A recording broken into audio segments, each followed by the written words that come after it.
Bismillahirrahmanirrahim. Rabbi shrah li sadri wa yassir li amri wahlul 'uqdatam min lisani yafqahu qawli. Rabbi zidni ilma warzuqni fahma. Subhanaka la ilma lana illa ma 'allamtana innaka antal alimul hakim. Assalamualaikum warahmatullahi wabarakatuh. Yang saya hormati Pak Dede Hendra SEMM selaku dosen pengampu mata kuliah Manajemen Dana Bank dan teman-teman semuanya yang saya banggakan. Pada kesempatan ini, saya akan menyampaikan hasil evaluasi mengenai ketahanan keuangan PT Bukit Asam Tbk, sebuah perusahaan yang bergerak pada bidang pertambangan, dalam hal ini batu bara, hilirisasi, dan juga energi terbarukan. Analisis ini menggunakan metode analisis horizontal, yaitu sebuah metode dengan membandingkan laporan keuangan perusahaan dari satu periode ke periode berikutnya. Dalam hal ini, analisis dilakukan terhadap laporan audit tahunan 2023 dan 2024, sehingga perubahan pada aset, liabilitas, profitabilitas, dan arus kas dapat kita amati secara akurat untuk menilai sejauh mana ketangguhan atau ketahanan finansial perusahaan. Pendekatan ini akan memberikan kepada kita gambaran yang jelas mengenai dinamika keuangan PT Bukit Asam Tbk serta bagaimana implikasinya terhadap kelayakan pembiayaan dari perspektif manajemen dana bank. Secara umum, hasil analisis horizontal menunjukkan pola yang menarik. Di satu sisi, likuiditas perusahaan meningkat, tetapi secara bersamaan di sisi yang lain profitabilitas justru menurun dan nampaknya ada peningkatan risiko pada struktur pendanaan jangka pendek. Dengan membandingkan data tahun 2023 dan 2024, terlihat bahwa perusahaan memiliki kapasitas kas jangka pendek yang membaik, tetapi tetap menghadapi tekanan yang perlu diwaspadai pada profitabilitas dan pengelolaan kewajiban jangka pendek.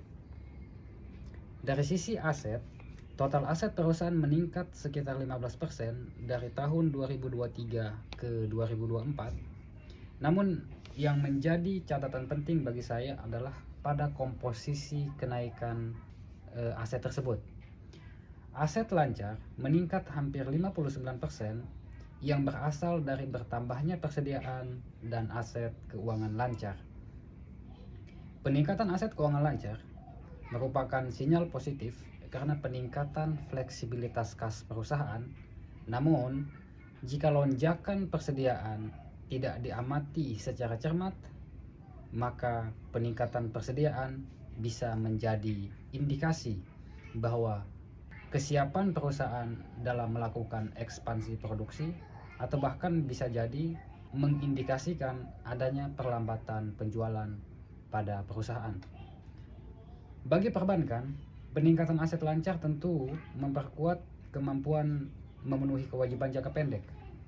Namun, dominasi persediaan mengurangi likuiditas perusahaan karena persediaan bukan aset yang bisa dicairkan dalam situasi dan kondisi mendesak, misalnya gitu. Dari sisi liabilitas, total liabilitas meningkat dari 17,20 triliun menjadi 19,14 triliun rupiah. Perhatian utama saya terletak pada kualitas liabilitas jangka pendek yang didominasi oleh pinjaman jangka pendek bank. Pinjaman jangka pendek terhadap bank itu melonjak dari 68 miliar rupiah menjadi 1,39 triliun rupiah. Kondisi ini menunjukkan adanya ketergantungan yang besar terhadap pendanaan atau pembiayaan jangka pendek. Sementara dalam industri batubara yang sangat dipengaruhi oleh siklus harga, peningkatan pembiayaan jangka pendek dapat meningkatkan resiko refinancing, terutama jika kondisi pasar tidak stabil.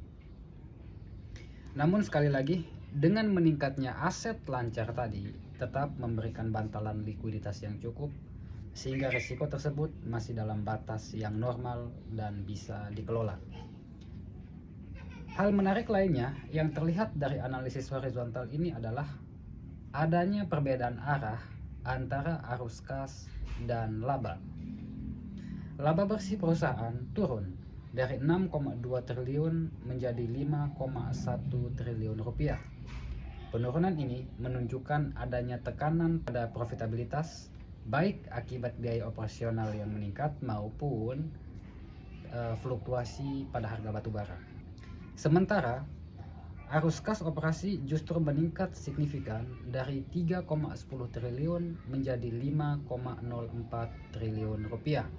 Ini menunjukkan bahwa aktivitas inti perusahaan tetap menghasilkan kas yang kuat meskipun laba secara akuntansi menurun. Nah, yang menarik bagi bank adalah arus kas operasi yang kuat itu lebih penting daripada laba. Karena arus kas operasi itu menunjukkan kemampuan nyata perusahaan dalam memenuhi kewajiban dan melunasi pinjamannya. Dari perspektif manajemen dana bank, ketahanan keuangan PT Bukit Asam Tbk dapat dikategorikan kuat dengan beberapa catatan. Yang pertama, jika dilihat dari kekuatan, maka kekuatan utama perusahaan terletak pada arus kas operasi yang stabil dan meningkat. Yang kedua, aset likuid yang bertambah secara signifikan. Dan yang ketiga, struktur permodalan yang relatif aman. Jika dilihat dari sisi resiko, yang perlu diperhatikan adalah adanya lonjakan yang sangat tinggi pada pinjaman jangka pendek. Yang kedua, adanya penumpukan persediaan. Dan yang ketiga, penurunan laba yang dapat menekan pendanaan jangka panjang. Oleh sebab itu, bank perlu mempertimbangkan kombinasi kekuatan dan resiko tersebut dalam menentukan kelayakan pembiayaan. Secara keseluruhan, PT Bukit Asam Tbk menunjukkan ketahanan finansial yang cukup solid ya, terutama dari sisi likuiditas dan arus kas. Namun, perusahaan perlu mengelola resiko pembiayaan jangka pendek, meningkatkan efisiensi, dan memperbaiki profitabilitas agar ketahanan jangka panjang tetap terjaga. Dari perspektif lembaga keuangan, PT Bukit Asam Tbk masih merupakan debitur yang layak dengan tingkat risiko sedang, asalkan perusahaan mampu mengoptimalkan struktur pendanaan dan pengelolaan modal kerja secara efektif. Sekian pemaparan yang dapat saya sampaikan. Terima kasih atas segala perhatian. Mohon maaf atas segala kekurangan. Wabillahi taufiq wal hidayah. Wassalamualaikum warahmatullahi wabarakatuh.